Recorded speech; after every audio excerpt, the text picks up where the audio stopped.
Arlette Farr, je connais tout ce que vous avez écrit parce que je vous lis depuis mes premiers travaux de recherche. Je suis extrêmement émue de vous rencontrer. Je voudrais vous poser une première question. Pourriez-vous nous raconter votre parcours professionnel ? C'est quand même une longue histoire à raconter.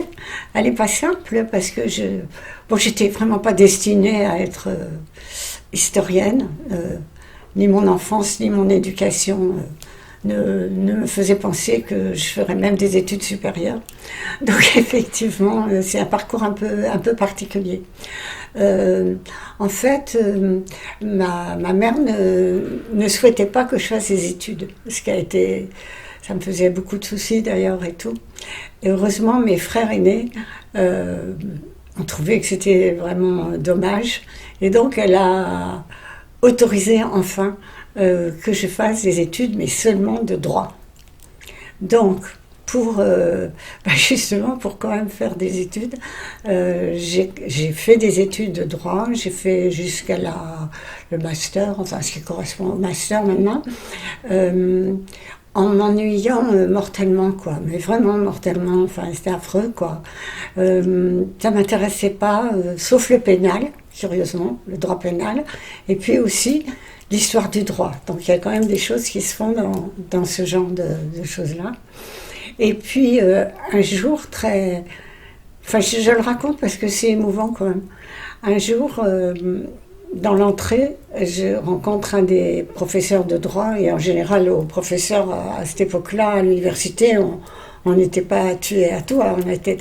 Et elle me dit, je voulais vous dire quelque chose depuis longtemps, vous n'êtes pas faite pour le droit.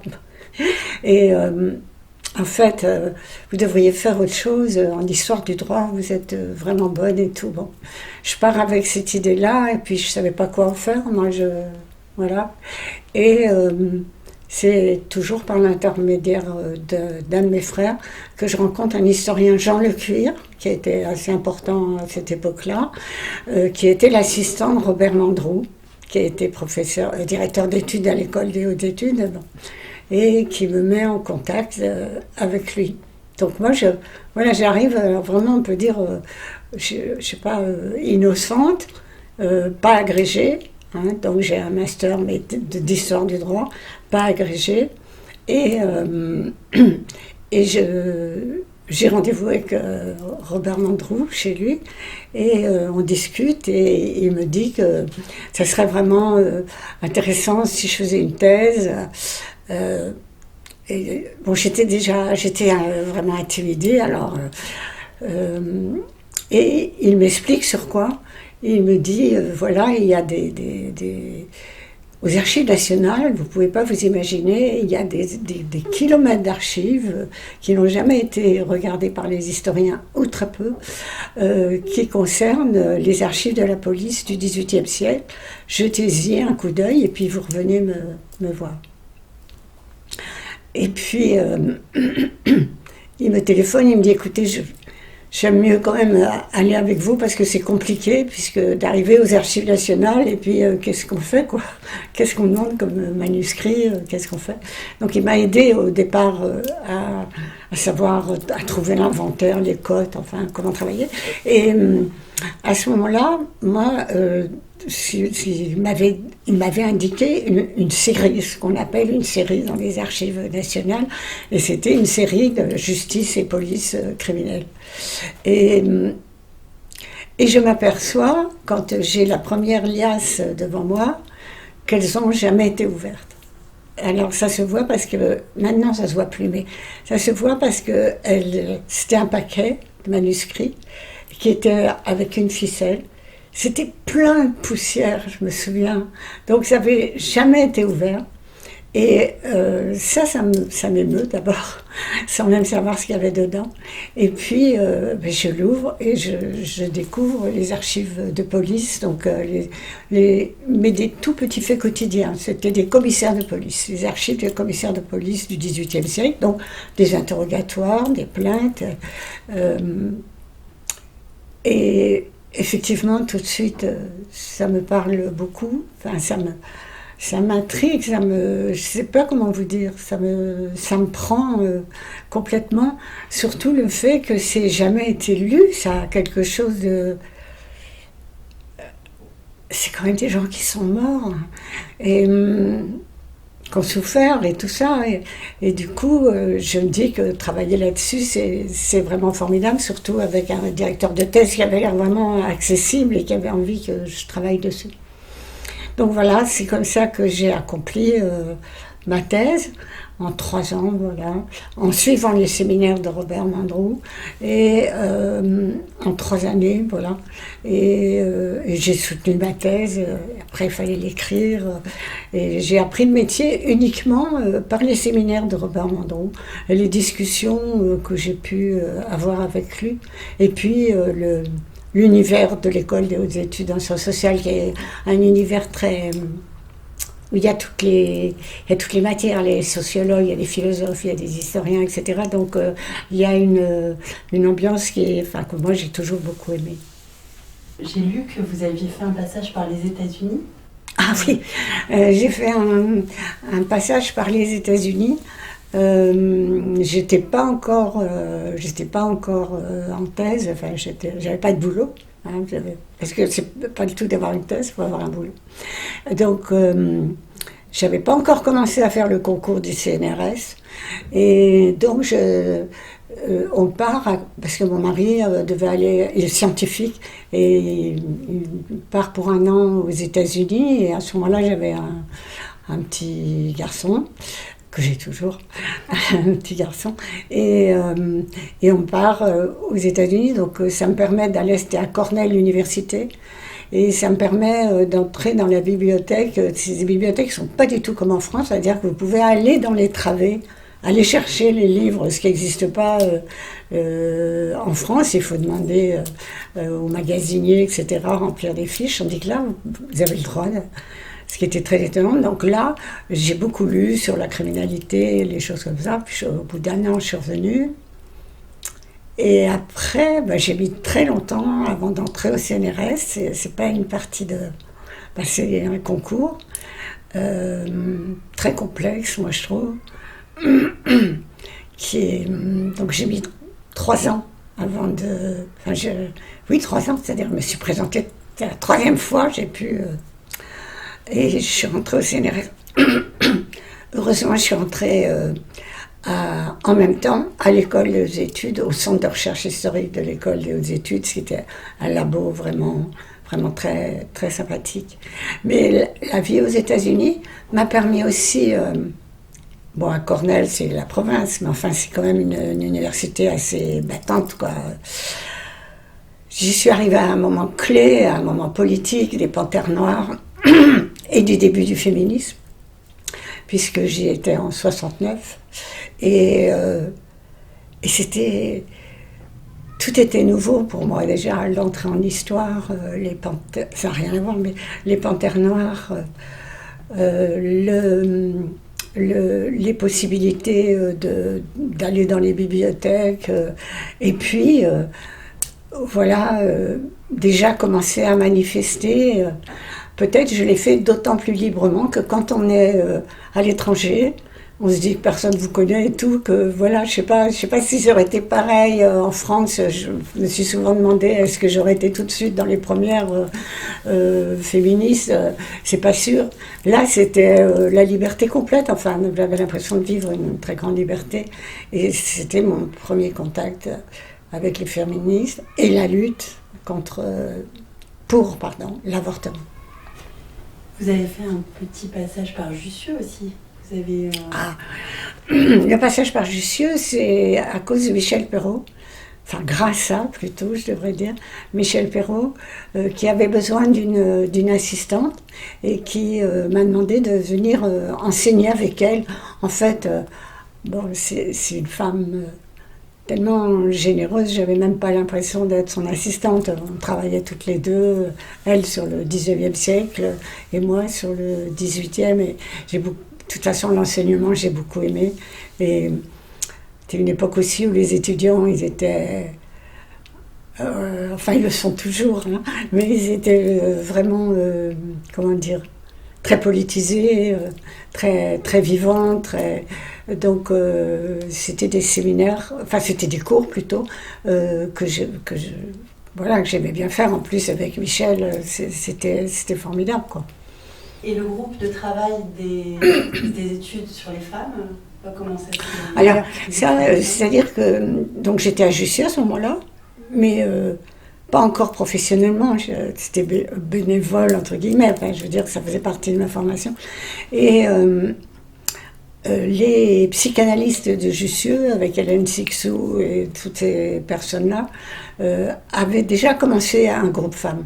Donc Michel Perrault dit, nous, il faut qu'on s'y mette, on va faire un groupe de travail sur l'histoire des femmes. Et donc ce groupe, il commence à Jussieu, dirigé par Michel.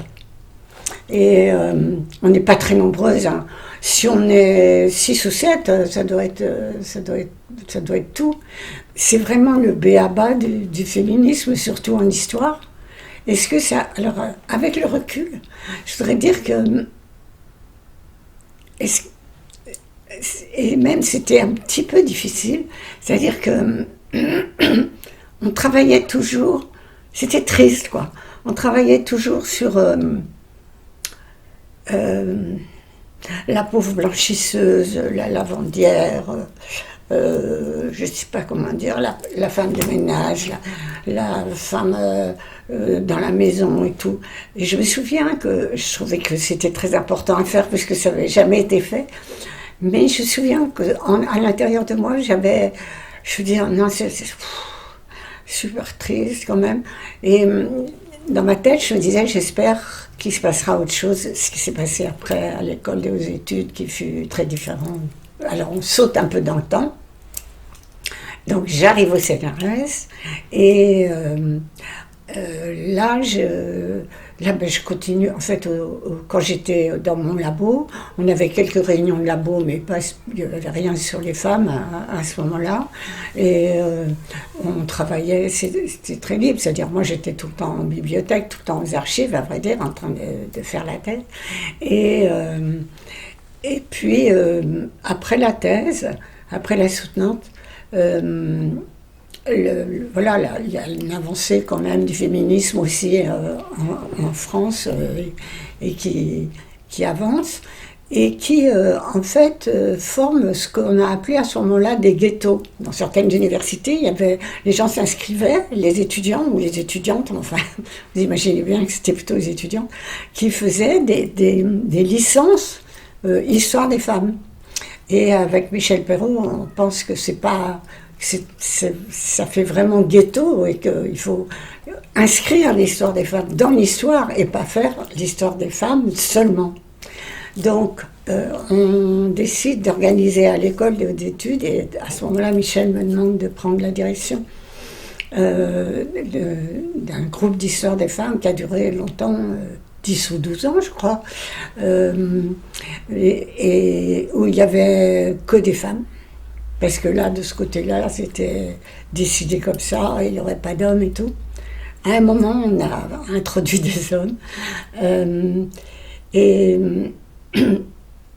sur lesquels on pouvait parler de tout. Et chacune travaillait pas que sur l'histoire des femmes, c'est ça qui était bien, mais faisait rentrer les femmes pour la première fois dans leur sujet d'histoire. Donc c'était vraiment très intéressant. Il y avait Geneviève Fraisse, des femmes qui encore maintenant continuent le féminisme vraiment très profondément. Et à ce moment-là, on s'est mis à publier. On s'est dit, il faudrait publier.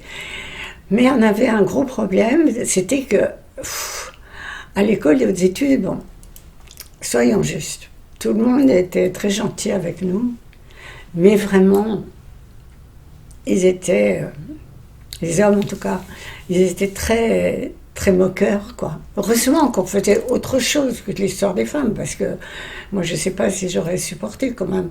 Et vraiment, moi, ça m'a énormément impressionnée, parce que je me souviens que le directeur de l'école des hautes études à cette époque-là m'avait convoqué en me disant écoutez, c'est quand même embêtant, dans votre groupe d'histoire des femmes, il n'y en a qu'une qui est intelligente, c'est vous, alors on pourrait peut-être changer. Je suis sortie de là, moi, effondrée, bien sûr. J'ai évidemment pas obéi au directeur de l'école des hautes études, mais c'est pour vous dire que c'était pas très simple. Et heureusement, un jour, et ça a tout changé, le directeur des Annales a accepté qu'on fasse un article dans les Annales, la revue évidemment d'histoire tout à fait pas à la mode, mais très importante à l'époque.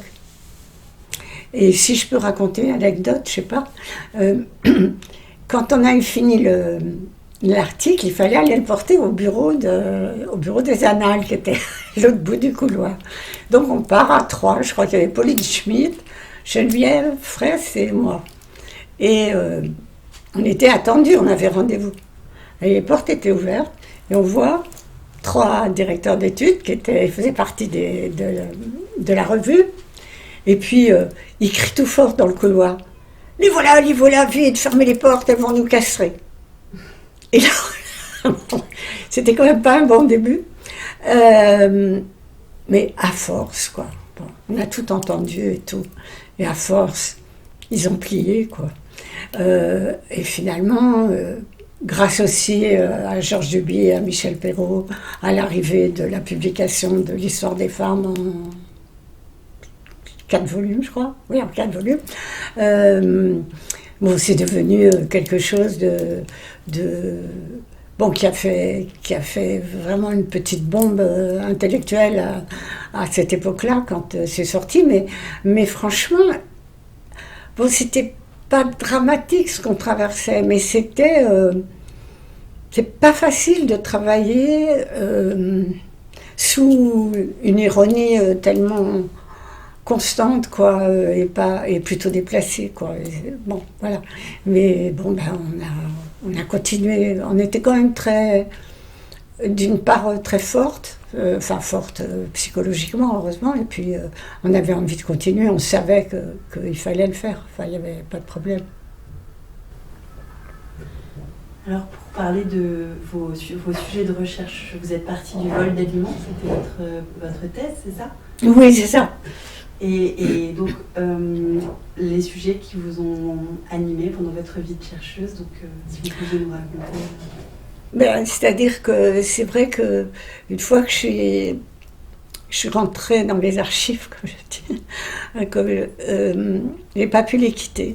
Je me suis passionnée pour ces personnes sur lesquelles aucun historien n'avait travaillé, c'est-à-dire absolument les délaissés de l'histoire, des petits voleurs, des mendiants, je sais pas moi, des débauchés, des libertins, bon, etc. Mais j'avais choisi, et j'avais demandé à Robert Landru s'il acceptait, j'avais choisi de ne travailler que sur des tout petits délits, parce que ce que je voulais, c'était entendre la parole de ceux qu'on n'entendrait jamais, qui étaient évidemment des anonymes, finalement, et là, il a été tout à fait d'accord. Enfin, il m'a beaucoup poussé. Et il m'a dit que c'était une bonne idée. Et en même temps, j'avais, grâce à lui aussi, un cadre de pensée. C'est-à-dire que j'ai su tout de suite que si vous travaillez sur un interrogatoire de police, vous savez bien que la personne qui est accusée n'est pas forcée de dire la vérité. Donc j'ai eu beaucoup aussi à maintenir un édifice intellectuel rigoureux, etc., pour ne pas tomber dans du misérabilisme, ou ce qui ne m'intéressait pas du tout, ou un éloge de la pauvreté. Ou, voilà. Ce qui m'intéressait, c'était ces gens, d'une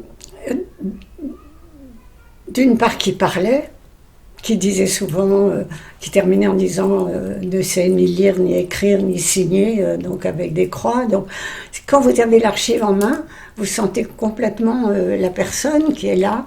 Et comme vous mettez à travailler sur des milliers et des milliers d'archives, vous finissez par comprendre quelque chose de la situation de ces personnes-là, d'autant que autour des interrogatoires, il n'y avait pas que ça, il y a tous les témoignages. Donc les témoignages, c'est des gens qui vivent dans le quartier, les voisins, etc. Puisque au XVIIIe, c'est une très grande promiscuité dans la rue et tout. Donc les témoins, ils sont encore plus essentiels que les interrogatoires, ils racontent leur vie. Et bon, vraiment, c'était des objets, pour moi, passionnants. Enfin, oui, j'étais passionnée, peut-être... comment dire, je suis d'autant plus passionnée que j'ai tout de suite voulu, au lieu de prendre des notes, parce que il faut prendre des notes quand on travaille aux archives, au lieu de prendre des notes, j'ai recopié à la main toutes les archives que j'ai regardées, parce que je me disais que prendre des notes, c'était j'allais faire des contresens après, parce que j'allais mettre ma langue à moi, mon langage à moi, alors que si je recopiais les phrases que les gens avaient dites, ben c'était les phrases que les gens avaient dites, et c'est pas moi qui faisais un résumé avec des notes. Et ça a été d'ailleurs des discussions, souvent après, on m'a souvent demandé pourquoi j'avais recopié toutes les archives. D'autant, enfin après, on en parlera peut-être, je sais pas, après ça s'est numérisé, mais il y a eu toute cette période-là où moi effectivement j'ai travaillé en gardant les manuscrits, enfin c'est moi, manuscrits, les archives à moi, et si je veux retravailler dessus ou reprendre un sujet, j'ai le matériau sans notes, enfin avec... et pour moi c'était d'abord écrire à la main, bon je sais que c'est l'époque des mails et tout, mais écrire à la main pour moi c'est le corps qui fonctionne avec la tête, et c'est un engagement physique autant qu'un engagement intellectuel. C'est plus long sans doute que prendre des notes, mais je crois que c'est à cause de cette idée qui m'est venue, enfin de ça, que ça m'a apporté beaucoup, beaucoup. Que je suis entrée dans le 18e comme si c'était ma maison. Enfin, j'étais pas toujours dans le 18e, mais quand même j'ai vécu, oui, je suis entrée dedans comme... Oui, c'est fini par devenir en effet une maison, un endroit, un lieu. Alors par rapport à ces archives, est-ce que là, après donc une vie passée dans les archives, passée presque charnellement dans les archives, oui, oui, c'est vrai. Est-ce qu'il y a une archive qui ressort, enfin une histoire, une surprise particulière que vous avez en tête dans cette recherche archivistique? Oui, j'en ai une. C'était l'époque où était un peu remise en question en histoire l'histoire de, est-ce que les parents aimaient leurs enfants ou pas, l'infanticide et tout ça, il y avait des travaux là-dessus, et les enfants abandonnés, etc. Et comme ça, dans ma tête, je me disais que j'étais pas d'accord, mais je n'avais pas, voilà, je ne travaillais pas directement dessus. Et puis, un jour, aux archives, j'ouvre un... Ah oui, parce qu'il faut que je vous dise que quelquefois, quand je ne savais pas trop quoi faire, ou bien j'attendais, je sais pas, un carton d'archives et tout, je folâtrais dans les inventaires et tout, et je cherchais. Et un jour, en fait, on m'amène un carton que j'avais demandé, mais je ne savais pas ce qu'il y avait dedans. Et je trouve des petits carrés de chiffon des petits carrés de linge sur lesquels il y avait des choses écrites. Et je regarde et je vois que ce sont des mots écrits très souvent phonétiquement par des mamans et des parents, au moment où ils abandonnent leur enfant, soit sur un parvis de l'église, comme ils le faisaient souvent, soit sur un carrefour pour qu'il soit tout de suite trouvé, et où ils notent le prénom de l'enfant. Ils expliquent ils disent qu'il est baptisé, et peut-être le plus émouvant, c'est qu'ils laissent une trace, c'est-à-dire par exemple une petite boucle d'oreille, la maman garde l'autre boucle d'oreille, parce qu'ils ont toujours l'espoir de le retrouver, que l'enfant va aller à l'hôpital des enfants trouvés, que eux, ils auront un peu plus d'argent, ils viendront le retrouver, donc ils disent ça. Donc il y a des petits objets en même temps, et ils accrochent ça dans les langes de l'enfant. Ces billets ont été donc retrouvés et conservés, et je tombe sur ces billets, et je peux vous assurer que c'est vraiment une émotion très forte quand même. Je sais qu'il ne faut pas avoir trop d'émotions, mais là c'était quand même vraiment quelque chose d'extraordinaire, parce que quelquefois c'était à peine, je me souviens d'un petit billet où il y avait il a l'habitude qu'on lui caresse sous le menton. Bon, je sais pas, je trouvais ça, tout ça était très très très très fort, bien sûr. Bon, or surtout si vous saviez qu'après, quand il partait à l'hôpital des enfants trouvés,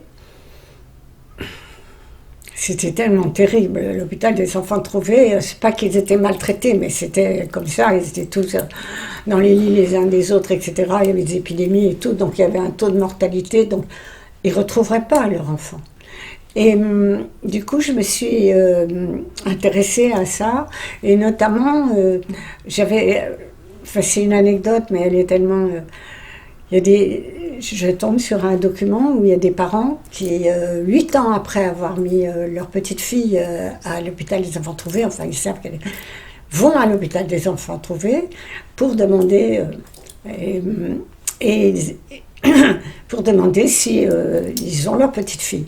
Alors bon, comme c'est très très peu de renseignements, on leur amène 8 petites filles. Parce qu'ils disent qu'elles ont à peu près 10 ans, tout ça, alors il devait y en avoir comme ça. Et ils vont regarder si ça ressemble au bébé qui avait 1 mois. Et puis tout d'un coup, ils vont dire c'est celle-là. On ne saura jamais si c'est celle-là ou pas. Et c'est celle-là qui part avec les parents, dont on ne saura jamais si c'était leur enfant. Mais si je raconte cette anecdote, c'est aussi parce qu'à l'époque, ça m'avait profondément agacé. Tout ce qui se passait sur le non-instinct maternel, ça m'avait vraiment énervée. Je ne devrais pas dire ça, mais j'avais même eu un peu une dispute avec Elisabeth Badinter. Pas trop méchante, mais quand même, j'étais tellement pas d'accord, quoi. Et c'est ça que je trouvais formidable dans ces archives de peu, comme ils disent, j'aime pas ce mot-là, parce que ces archives... Bon, mais dans ces archives de peu, on peut trouver des choses comme ça.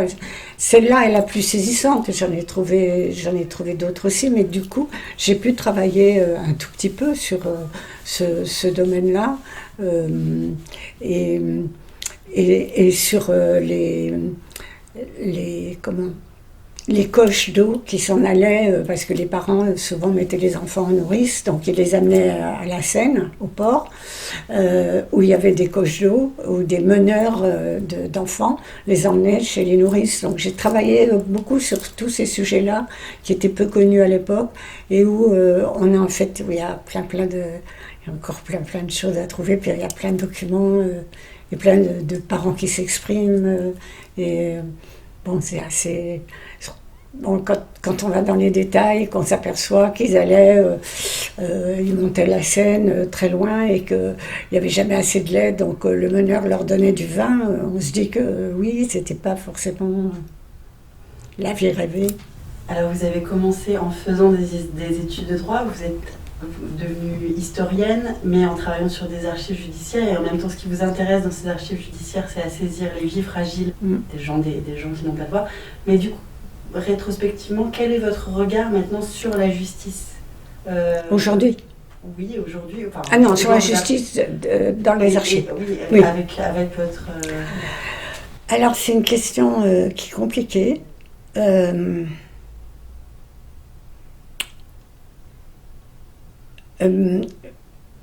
Moi, je la trouve, au moment des émeutes, et il y en a tout le temps, et des rassemblements, et des foules, je la trouve terrible. Mais c'est simple à comprendre. C'est la monarchie, le roi, tous les mardis matins, il reçoit son lieutenant général de police, et il lui demande, est-ce qu'il y a du monde dans la rue, est-ce qu'il y a du monde... Le rassemblement, le monde, la foule, le début d'émeute, c'est le roi, mais les rois, enfin, qui sont succédés au XVIIIe, ont une espèce de peur panique. C'est vraiment... D'ailleurs, c'est Louis XV qui dit tout le temps, qui dit le matin à son lieutenant général de police, « Ah, alors, qu'est-ce que vous me racontez aujourd'hui sur le coassement des grenouilles ?» C'est terrible. Voilà, pour lui, c'est Paris, il y a plein de grenouilles, c'est des gens. Voilà, et alors, qu'est-ce qu'ils ont dit, qu'est-ce qu'ils ont fait? Et c'est vrai qu'il y a des officiers de police qui sont dans les cabarets, qui sont dans les églises et tout, qui écoutent ce qu'on dit. Et je trouve que vraiment, dans ces moments-là, c'est quelque chose de... Et les moments des émeutes, ça a quelque chose d'obscène. Enfin, franchement, ça, voilà. Par contre, quand il s'agit des commissaires de police, le commissaire de police, lui, il habite dans le quartier et il a plein de fonctions. Il est obligé de s'occuper de la voirie, des enseignes, s'il y en a des trop grosses, de je sais pas quoi, et puis aussi de toutes les plaintes, des vols et tout ça. Donc, il n'est pas hors sol. Il est là, au milieu du quartier. Et en fait, il aide les gens. Par exemple, combien de fois, moi, j'ai vu des dossiers où le concubinage est interdit, mais au moment de l'exode, des exodes ruraux, et où les hommes descendent pour trouver du travail, laissent leurs femmes à la campagne et qu'ils ont une nouvelle compagne à Paris, eh bien, ils viennent voir le commissaire dit, bon, bah, d'accord, c'est bon, etc. Et, bon, faut pas que je fasse non plus un portrait du commissaire de police absolument extraordinaire, mais il est tout à fait autre que la lieutenance, les hautes institutions, mais c'est comme chez nous, quoi, qui sont, et notamment le roi, dont leur frayeur la plus grande, c'est vraiment le désordre, et il se dit que de toute façon, la foule n'a aucune rationalité pour... Il y a quelque chose de très, très étrange à les entendre parler, les rois et tous ceux qui sont autour d'eux. C'est que vraiment, ou même quand on lit quelquefois dans Rétif de la Bretonne, pas dans Louis-Sébastien Mercier, mais dans Rétif de la Bretonne, vraiment, il y a toujours, on sent une espèce de... comment dire, il y a quelque chose, un rapport entre la foule, les pauvres, ceux qui n'ont pas de biens, pas d'argent, avec les animaux. C'est même quelquefois marqué vraiment, c'est imprimé en tout cas.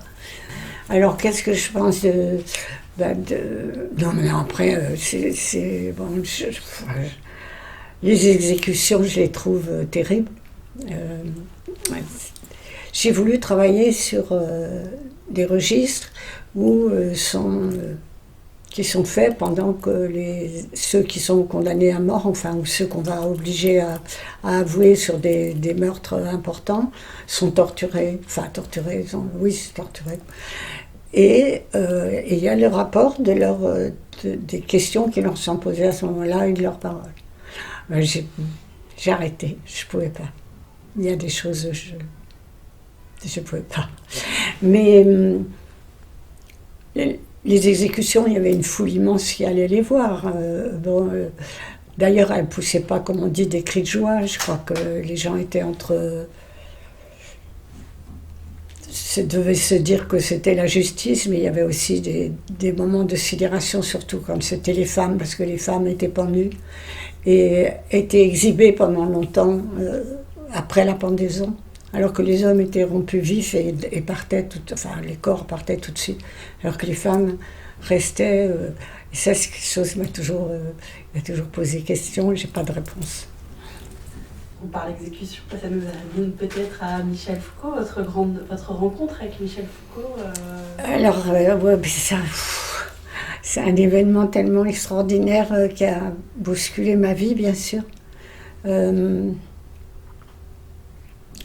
Michel Foucault, la sortie de Surveiller et punir en 1975, évidemment, ça a été pour nous tous historiens quelque chose d'extraordinaire, voilà, qui remettait aussi certains de nos travaux en cours, justement, sur la justice. Et moi, je l'avais lu, et je me souviens qu'à la fin de la lecture, je m'étais dit, bon, ben, ok, il a tout dit, il n'y a plus rien à faire. Et puis, je n'allais pas à ces séminaires, ni à ces cours. J'avais juste lu son livre, et un jour, je reçois un coup de téléphone à la maison, ici Michel Foucault. Et donc, c'est une rencontre qui a été pour moi totalement plus qu'inattendue, enfin extrêmement étonnante, parce qu'il avait beaucoup aimé les premiers travaux, le vol d'aliments d'une part, et puis je ne sais plus, je crois, peut-être le goût de l'archive, non, pas le goût de l'archive, enfin bref. Et il me demande si on peut se voir. Et là, je sais que j'avais tellement peur que j'ai été demander à celui qui était le directeur d'études à l'époque, Jacques Revel, j'ai été lui dire, mais tu crois que je peux y aller? C'est pas possible. Vraiment, c'est vrai que j'étais... Ouais, enfin, je me souviens en plus que quand il y avait le téléphone avec Michel, qu'il y avait ce coup de fil avec Michel Foucault, j'avais mon fils Benjamin, il avait 4 ans, puis il me tirait derrière, comme à chaque fois que je donnais des coups de téléphone, il me tirait mon pullover derrière pendant ce coup de fil avec Michel Foucault, ça m'est resté parce que je me disais, voilà, ça prouve, j'attendais pas du tout ce coup de fil. Et moi, j'ai été chez lui, et ben oui, ma vie a basculé parce qu'il m'a demandé d'écrire avec lui sur ce qu'on a appelé à la fin le désordre des familles, donc sur les archives et les demandes d'enfermement de famille. Et d'écrire avec lui.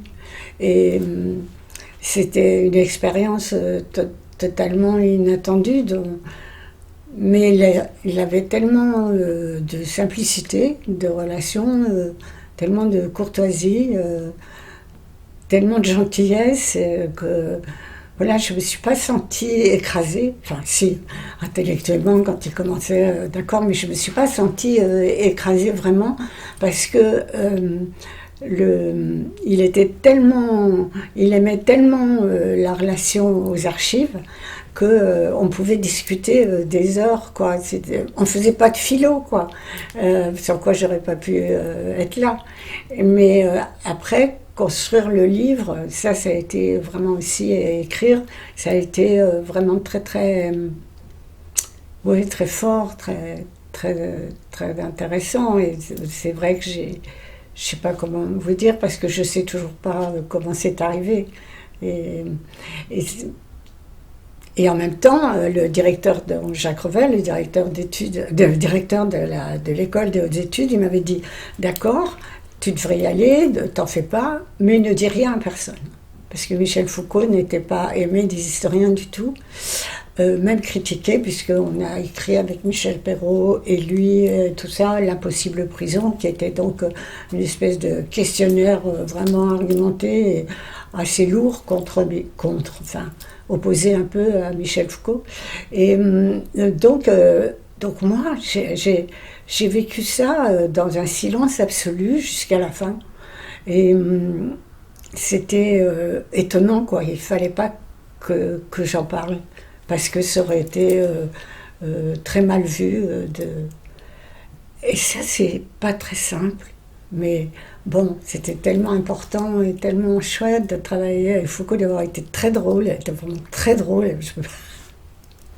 Je ris encore, je ne peux pas vous raconter tout ce qu'il racontait, mais il adorait la télévision. Et quand on avait fini de travailler pendant 3 heures chez lui, il disait non, mais on va mettre les chanteuses là, et tout ça. Alors il mettait la télévision et tout. Je lui disais, mais. Et c'était voilà, comme si j'étais avec un copain, quoi. C'était inimaginable. Donc, et puis après, il fermait la télé, on pensait à des choses sérieuses, mais c'est quelqu'un qui est. Bon, voilà, que j'ai connu comme ça. Sans comprendre encore pourquoi. Dans votre vie de chercheuse, il y a eu d'autres rencontres, j'imagine, il y a Michel Perrault, Michel Foucault, d'autres... Oui, j'ai eu une rencontre très forte avec Pierre Laborie. Pierre Laborie qui était en fait historien de l'occupation et alors ça c'était au moment où Nicole Laureau avait lancé un séminaire interdisciplinaire et avait réuni plusieurs historiens sur plusieurs siècles, de l'Antiquité à nos jours. Et il y avait Pierre Laborie dedans. Et puis, donc on a fait un séminaire comme ça, commun. Et puis Nicole Laureau, malheureusement, est d'abord tombée malade, puis a disparu. Et Pierre Laborie m'a demandé à ce moment-là si on ne pouvait pas faire tous les deux un séminaire sur... alors lui, donc, il travaillait sur l'occupation et la résistance, mais on travaillait, on a fait un séminaire pendant 7 ans à l'école des études sur l'événement, la notion d'événement. Et alors Pierre Laborie, c'est quelqu'un qui m'a beaucoup marqué aussi, qui était une rencontre très importante parce qu'il avait, voilà, c'était un vrai, un homme très, comment dire, d'une intelligence impressionnante et surtout d'une émotivité, donc une susceptibilité très grande, mais qui apportait au séminaire beaucoup de choses. D'ailleurs, c'est un séminaire qui a réuni 70 étudiants. Il y en a qui maintenant ont fait carrière à cause de lui et à cause de ce séminaire, donc c'était un grand moment aussi. Et j'ai eu, là aussi, j'ai eu cette chance-là et c'était vraiment bien. C'était une très belle époque. Jacques Rancière? Ah oui, alors ça c'est encore autre chose. J'avais oublié Jacques Rancière. Heureusement que vous êtes là. Alors Jacques Rancière, ça c'est... Je suis rentrée dans la revue qu'il menait à l'époque, Les Révoltologiques. J'y suis rentrée... il y avait déjà Geneviève Fraisse dans le comité de rédaction, on était vraiment amis à ce moment-là, et il manquait de femmes. Alors Geneviève Fraisse a dit, mais ça serait bien s'il y a Arlette. Et donc je suis rentrée dans l'équipe du comité de rédaction des Révoltologies pendant quelques années. Et alors c'était, waouh, là c'était... Ouais, c'était de la philo. Jacques Rancière, c'est pas simple. C'était chez lui, donc c'était très, très sympa. Mais c'était difficile comme pensée, une pensée très forte qui m'a beaucoup touchée aussi, et qui était compliquée parce que lui, il aimait pas trop Foucault. Enfin, il avait des tas d'éléments intellectuels pour pas être d'accord avec Foucault. Alors, c'était un petit peu compliqué pour moi. Et en même temps, j'étais très contente de ce porte-à-faux, mais c'était pas un porte-à-faux, parce que c'était des outils intellectuels des deux côtés d'une telle richesse que finalement, j'en ai fait mon miel, quoi. Et puis Jacques Rancière, on est devenu amis, et c'est quelqu'un que je vois encore, et que voilà, c'est une grande pensée, mais un peu, je dirais, une pensée qui nous dépasse tous, que on voudrait bien en faire quelque chose, mais on ne sait pas comment en faire quelque chose. Mais ouais, c'est un grand, mais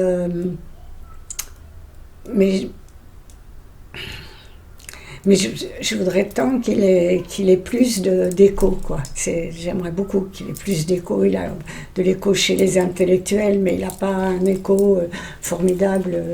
Mais c'est dommage. Alors, comment, en tant qu'historienne, avez-vous envisagé la transmission de l'histoire auprès, j'imagine dans vos cours, vous êtes aussi intervenu dans les médias, donc vous avez aussi un regard sur l'historienne dans la cité. Oui.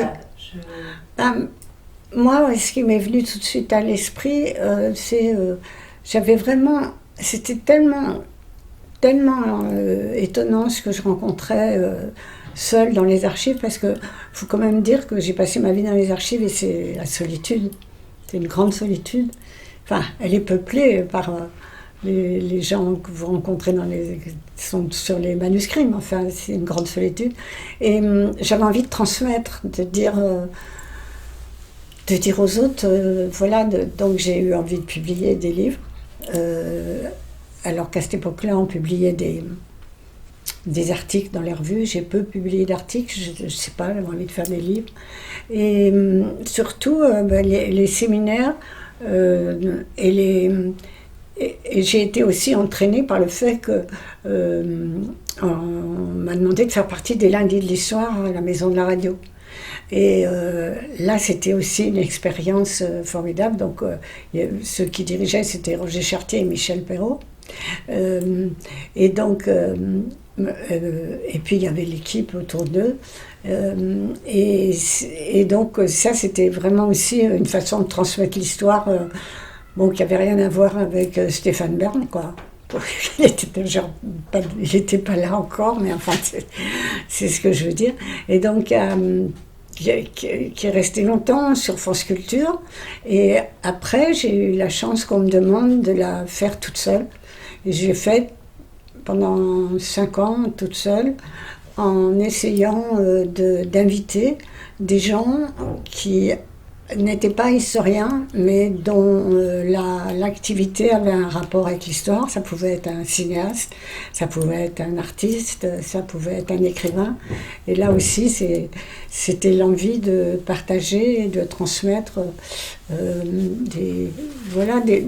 des convictions, ça c'est sûr, des engagements, ça c'est sûr aussi, et puis un savoir. Parce qu'il y a toujours cette chose compliquée en histoire, de se dire que, voilà, il y a trois choses qui sont compliquées. C'est que pendant longtemps, l'émotion de l'historien ou de l'historienne a été tabou. Donc une rigueur absolue, ne jamais parler au jeu, évidemment ne pas laisser voir une idéologie, c'est quand même difficile parce que bon, c'est pas simple en tout cas, et donc et par ailleurs trouver une écriture qui soit lisible pour les contemporains, enfin pour les gens. Donc effectivement, faire de la radio, c'était quand même un public qu'on ne connaît pas malheureusement, mais qui vous écoute et qui réagit, qui réagit après, etc. Et ça c'était quelque chose de très très important jusqu'à la fin. Après c'était terminé. Je ne sais plus, au moins 6 ans, 7 ans, mais la volonté que j'avais, alors, c'était vraiment de transmettre. Alors, dans les séminaires, c'était surtout, je ne sais pas, c'était un partage en général, parce qu'il y avait beaucoup d'étudiants qui travaillaient aussi sur des archives ou sur le 18e, donc à la fois je faisais cours, mais à la fois j'essayais de les aider dans leur parcours de recherche. Et c'est vraiment transmettre je trouve que ça ne sert à rien si je lis des archives, je les recopie, puis je les mets dans mon placard. Enfin, ça aurait été... voilà, c'était l'envie de dire, l'envie de donner envie. De donner le goût de l'archive. Le goût de l'archive, c'est ça. Alors, je vais me permettre de vous poser des questions qui ont été relayées par des doctorants et des doctorantes qui voudraient vous demander si vous deviez commencer une thèse maintenant, quel sujet choisiriez-vous ? Waouh ! Alors, d'abord, je ne choisirais pas un sujet uniquement sur les femmes, déjà. Ensuite, je choisirais... qu'est-ce que je choisirais? Je choisirais un sujet sur la prison, je crois. En essayant d'aller au-delà du XVIIIe siècle, de faire 2 siècles. Voilà. Et un autre sujet que j'aimerais beaucoup, c'est non pas l'histoire des femmes, mais l'histoire des relations entre les hommes et les femmes, et qui sont les hommes dans l'histoire. J'aimerais bien un peu savoir, parce que je sais qui sont les femmes, mais au fond, je ne sais pas qui sont les hommes. J'exagère évidemment là, mais... Donc voilà. Mais la prison serait pour moi vraiment très important. Et que pensez-vous de la tendance actuelle des jeunes chercheuses, des jeunes chercheurs qui travaillent sur l'histoire des femmes avec une approche intersectionnelle ? Écoutez, moi je crois qu'il y a vraiment... qu'elles ont raison, qu'il y a une intersectionnalité, c'est-à-dire une femme pauvre et noire. Oui, il y a 3 dominations, ça me paraît certain. Après, si vous voulez, mais ça c'est peut-être parce que voilà, je suis plus jeune, mais je ne suis plus jeune. Je crois que ce qui me gêne, c'est un peu la tendance actuelle vraiment très forte comment dire, une espèce de critique brutale contre l'homme à tout prix, enfin, qui est exploité politiquement, médiatiquement, etc.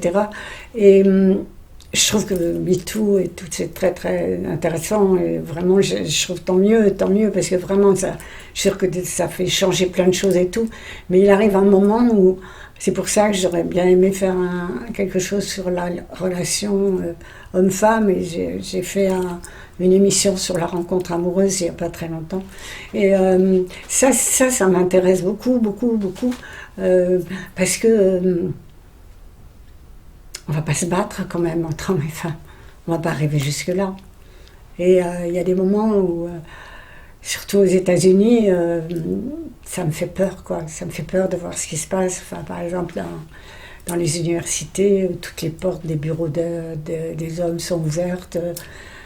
Ce qui veut dire, si elles étaient fermées, ils sont en train de faire l'amour. C'est quand même... voilà, enfin, je ne sais pas, pour raison garder. Mais sans quoi, l'intersectionnalité, elle ne m'a jamais gênée. Et franchement, j'ai trouvé absolument inouï que Dominique Vidal, la présidente la ministre des universités, ait pu, par exemple, dire qu'à l'école et aux études, on était islamo-gauchiste, wokiste, etc. Alors que c'était vraiment... c'est vraiment pas vrai, quoi. Donc...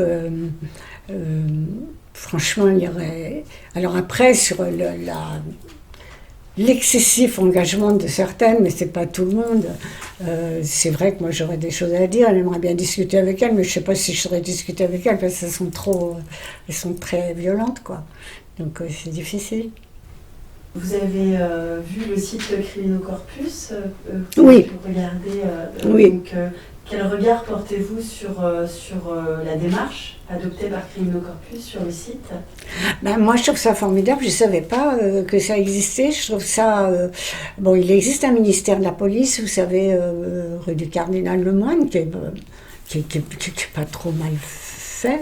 Un musée de la police, je veux dire. Mais un musée de la justice, alors vous, il est numérique, si j'ai bien compris. Je trouve que c'est très très intéressant parce que justement, je crois que les gens... j'y pensais justement au moment où il y a eu le problème de... l'assassinat de la petite Lola, où tout de suite, j'ai entendu 2 personnes dire il ne faudrait surtout pas que celle qui l'a tuée ait un avocat. Bon, c'est monstrueux de dire ça aussi. Et je trouve que ce serait vraiment bien qu'il y ait un musée de la justice, et même que dans les enseignements qu'on donne au lycée ou à l'école, qu'on puisse parler de ce que c'est que le ministère de la Justice et ce que ça représente, parce que et faire un musée sur l'état de droit et comment ça nous protège et peut-être en même temps aller jusqu'à ses failles. Il faudrait faire un musée qui aille jusqu'à ses failles, sans quoi c'est pas intéressant. Mais en même temps, moi je trouve ça tout à fait, ça doit être très difficile à composer, mais je trouve ça hyper intéressant. Enfin, franchement, j'y aurais jamais pensé, quoi. Donc je vous encourage. Non, c'est vrai, c'est une idée tout à fait passionnante, parce qu'au fond, qu'est-ce qui connaît bien le droit? Personne. Hein. Même moi, qui ai fait des études de droit, qui ai tout oublié. Et dans ce musée d'ici, alors effectivement, c'est le projet de Crinocorpus de créer un musée de la justice, pas que virtuel, justement réel. Selon vous, quel objet, quelle pièce devrait être présente dans ce musée? Quel élément à montrer donc aux gens serait indispensable pour constituer un objet? Oui, un objet ou une archive, ou peu importe, mais qu'est-ce qui pour vous serait Je sais pas, parce que j'en vois des centaines, alors je ne sais pas. Un objet d'aujourd'hui. Alors moi je mettrais une guillotine. Qu'est-ce que je mettrais? Bon, je ne vais pas vous dire, comme tout le monde, la Déclaration des droits de l'homme. Bon, c'est évident. Je mettrais beaucoup d'informations sur les prisons. Je mettrais le discours de Badinter sur la peine de mort, enfin contre, pardon, parce que il est vraiment formidable, quoi. Qu'est-ce que je mettrais? Mettrais des policiers, bien sûr. Je sais pas. Je sais pas faire un musée. Comme objet, il y a quelque chose qui m'a toujours frappé dans les quand on voit, enfin j'ai jamais assisté à un procès, mais c'est l'installation architecturale de la salle du procès avec les avocats, la barre, ce qu'on appelle la barre, et ça c'est, je sais pas, c'est quelque chose qui m'impressionne et qui dit beaucoup. Je pense que quand on est inculpé puis qu'on est face à tous ces types et ces femmes tous ces avocats qui sont habillés en noir et blanc, ça doit pas être simple. Mais qu'est-ce que je veux dire encore sur la justice? Je sais pas. Il faudrait, j'allais dire, il faut lui rendre justice, c'est vraiment vrai. Et en même temps, je pense qu'il faut pouvoir montrer à quel point elle est à l'heure actuelle complètement dépassée par tout ce qui se passe et embrouillée avec des greffiers qui n'en peuvent plus, des magistrats qui n'en peuvent plus, etc. Donc, j'allais dire, c'est une justice qui touche pas terre. Mais vraiment au sens réel, qui ne peut pas faire son travail normalement. Alors je ne sais pas comment on montre ça dans un musée, mais puis il ne faut peut-être pas faire ça, je ne sais pas non plus. C'est peut-être, mais un musée c'est fait aussi pour montrer la vérité, pour montrer les choses. Et puis, sans doute, est-ce qu'il est historique ou pas, de quand il part. Est-ce que c'est un musée de la justice d'aujourd'hui ou est-ce que c'est un musée qui part de la... Ça, il faut définir. C'est très différent, évidemment. Je disais la guillotine parce que la peine de mort reste dans la tête des gens, quand même. C'est pour ça que je trouve ça très important.